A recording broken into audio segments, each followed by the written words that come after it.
Alright, Shalom. First and foremost, I want to give all praise and glory unto Yahweh, Bahashem, Yahushai, for wisdom and understanding of the gospel, this truth. I'm going to title this video, What Happens When We Die, okay? Because, a lot of people believe that when you die, you're either going to go to what they call heaven or a hell, okay? Everybody knows this, even the atheists know this, but this is not true, okay? This is not in the scriptures. Alright, when you die, you go back to the spiritual world. Alright, both the wicked and the righteous, your soul goes back unto the Most High power. And the Lord could decide after a few hundred years to send your soul back on the earth again. So, you would technically come back in reincarnation after a few hundred years. Alright, that is if the Lord decides to have your soul come back on the earth. Every few hundred years after you pass away. Alright? So the first scripture I want to start off with, let's go to the book of Ecclesiastes.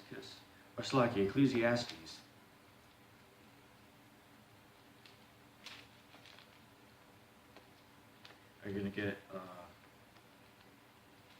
chapter 12, and you're going to get verse 7. Let's find the book real quick. So Ecclesiastes chapter 12 and verse 7. Alright, so this is what happens to both man and animal when you die. Alright? It says, Then shall the dust return to the earth as it was, and the spirit shall return unto Yahweh who gave it. Alright? So, which is another scripture, I could have got this one, but the scriptures tell you that the spirit of the animals goes downwards, okay? And the spirit of men goes upwards, okay? Because the spirit of the animals, they're really just there, man. They got no salvation issues, man, alright? But yeah, my question then would be, if the spirit of the animal goes down, so if there's some kind of hell underneath the earth, does that mean the animal spirit goes down to hell? If that's the case, then why does the spirit of men go up to the Most High? Alright? I'm going to read the scripture again. Ecclesiastes chapter 12 and verse 7. Then shall the dust return to the earth as it was, and the spirit shall return unto Yahweh who gave it. Yes, so that your spirit's going to return unto the Most High who gave your spirit.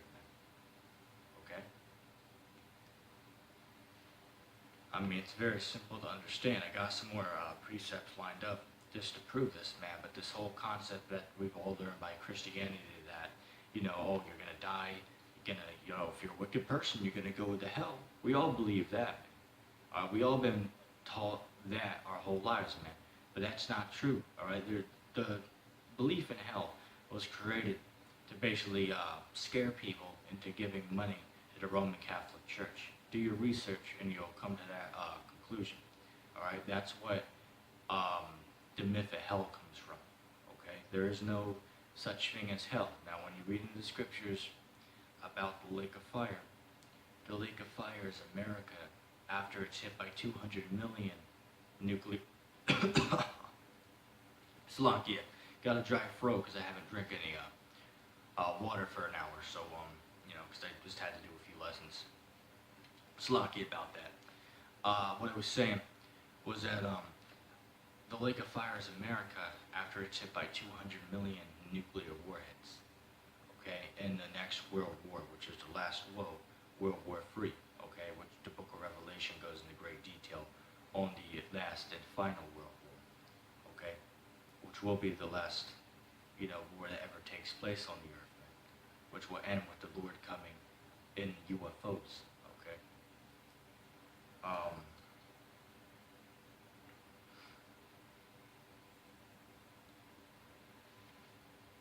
Let me go ahead and get some more scriptures. Let's go to the book of John. Alright, now this is synonymous with Job, the 3rd chapter. Okay? Now I'm going to bring out Job. That's going to be the last scripture I go to, because that's the nail in the coffin on what happens when we die. Okay? And that's the nail in the coffin in that hell doctrine. Alright? Now, find this, I'm going to grab myself a drink of water real quick because I think I need one. So let me just find this real quick.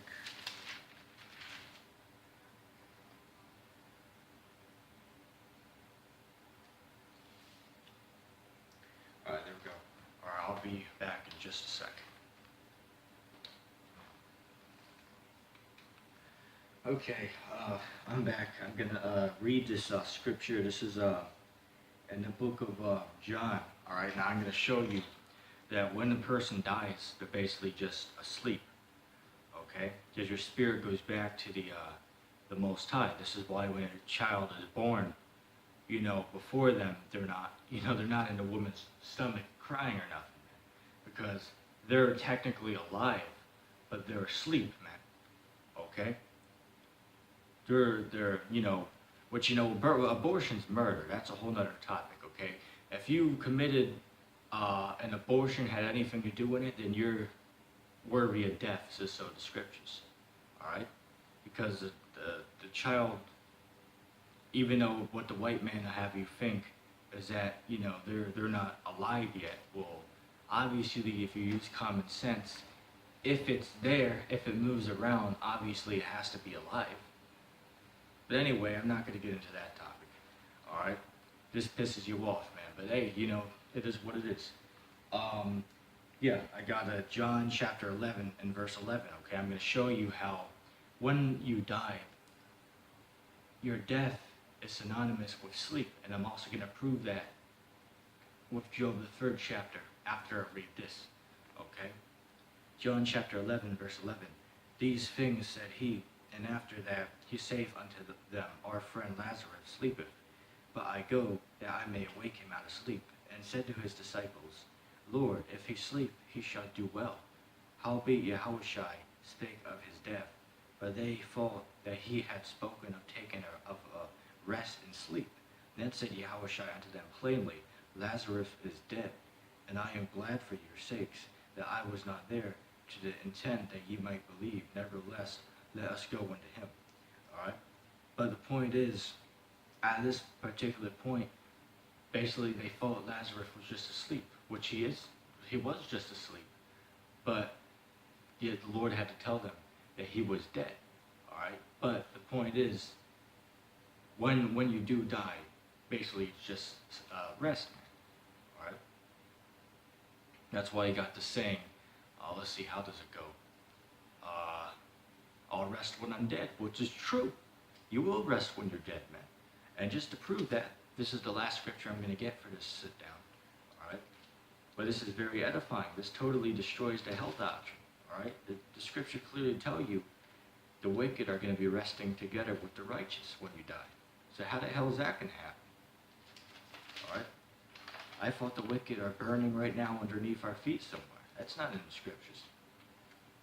Alright? There is no hell underneath us. That's why when you read in the Genesis, when it goes into creation, the Lord never mentions no hell. And if he does, go ahead and put the scripture in the description box, or you know what I mean, the comment section. Alright?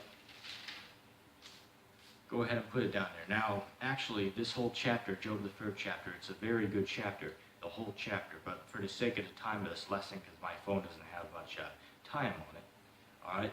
But for the sake of time, I'm not going to read this whole thing. I'm just going to jump down to around, I'm going to jump down to verse 13 and read to 26, okay? So I recommend you read this whole chapter yourself, but I'm just going to get into the main meat of this, lesson here, and of the scripture here. So this is the book of Job, chapter 3, and verse 13. For now should I have lain still and have been quiet, and should not have slept, then have I been at rest. Yeah, because he was going into, he wishes he was dead. Alright, so he's basically going over the scriptures above, that if he did not live, if he would have died when he was in his mother's stomach, and he would have been better. And now he's going to go to describe, if that did happen, where he would have went. Alright, with everybody else who's ever died. Okay, now listen closely. It says, with kings and counselors of the earth, which build desolate places for themselves, or of princes that had gold, who filled their houses with silver, or as an untimely hidden birth I have not been, as infants which never saw light. Yeah, going into abortion, miscarriages, and so on and so forth, man. There, listen to this one. All right, you people believe in hell. All right, because people are burning down in hell right now. Okay, what about this? Listen closely. There, the wicked cease from troubling. There, the weary are at rest. There, the prisoners rest together. They hear not the voice of the oppressor. The small and great are there, and the servant is free from his master. Wherefore light is given to him that is in misery, and life unto the bitter in soul, which long for death, but it cometh not, and dig for it more than hid treasures in it, man, because death is better than life, man, especially in the time we're living in now, man. It'd be more better for you to have been dead, man. That's why Job said, why did I not die? Matter of fact, let me read the scripture. Let's find it here.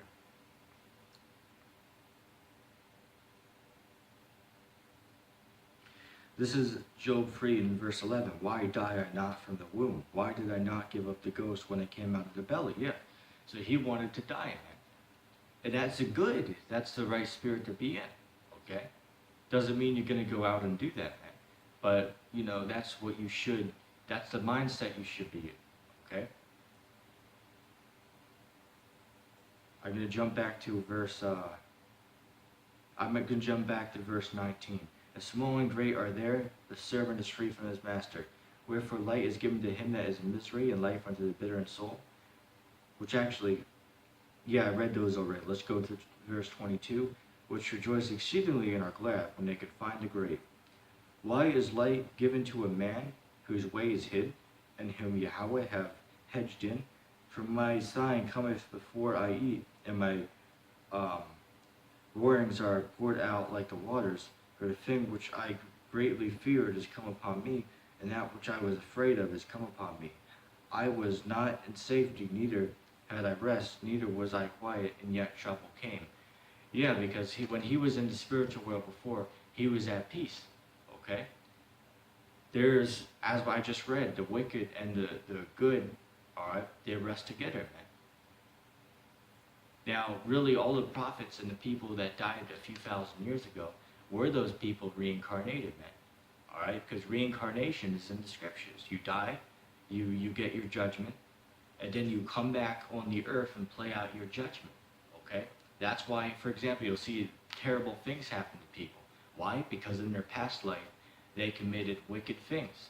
For example, you'll see a child, let's say a baby that's maybe 3 years old, they'll get killed brutally in a car accident. Hey, all praise to Yahweh Shem Shai. The Lord did that to them. Matter of fact, just so in case somebody gets emotional at what I just said, let me get a precept real quick coming out right out of the scriptures. Okay? Because everything that happens for a reason. Okay? Life and death is in the Most High's hands. All right? It tells you in the scriptures the Lord kills and makes alive. Okay? So if somebody gets killed, whatever way it might happen, the Lord let that happen. Okay? This is the book of Job, chapter 4. And verse 7, remember, I pray thee, whoever perished being innocent, or where was the righteous cut off? Yeah, so whoever died being innocent, not even a child dies innocent. Why? Because in their past life, they were a wicked individual. Okay, so in this life, they got to pay for the sins that they committed in their past life. That's why the scriptures say the earth is the place of judgment, not no hell. Okay, now there is going to be a hell, which is America. Then after that, hell is taken out, because America would become a desert, according to Isaiah the 13th chapter. And then after that, there's going to be hardcore slavery for 1,000 years. They're going to build up the kingdom. It tells you that Isaiah 60, Isaiah 49, Revelation 2nd chapter, Psalms, what is that? Psalms 2nd chapter, I believe it's Psalms 149 as well, which, there's many more scriptures we could get on that, but, for the sake of the time, I'm not going to bring any of those out. All right, but anyway, I hope that lesson was edifying to you fellow Akim, and I hope that, basically answered that question, man, because when you die, you go back to the spiritual world. And after a few hundred years, you could come back for reincarnation, because all the prophets of the old times, they're back alive today. Okay? Now, you don't know who they are, you don't know who you were in your past life, but you did live before. Okay? That's why the Lord said that this generation should not pass to all these things been fulfilled. He said that about the generation that was alive back then. And guess what? Those same people are alive here today. Okay? That's why the Lord said in, Revelation 1 and 7, that even those that pierced him shall see him. If you know the story, you know there was 2 Roman soldiers that pierced the Lord's side, so therefore they're alive today too. How is that possible if there's no such thing as reincarnation? Alright? That proves reincarnation with that one scripture alone. Alright, but anyway, with that being said, I want to give all praises to Yahweh Bashem Yahushai. With that being said, Shalom.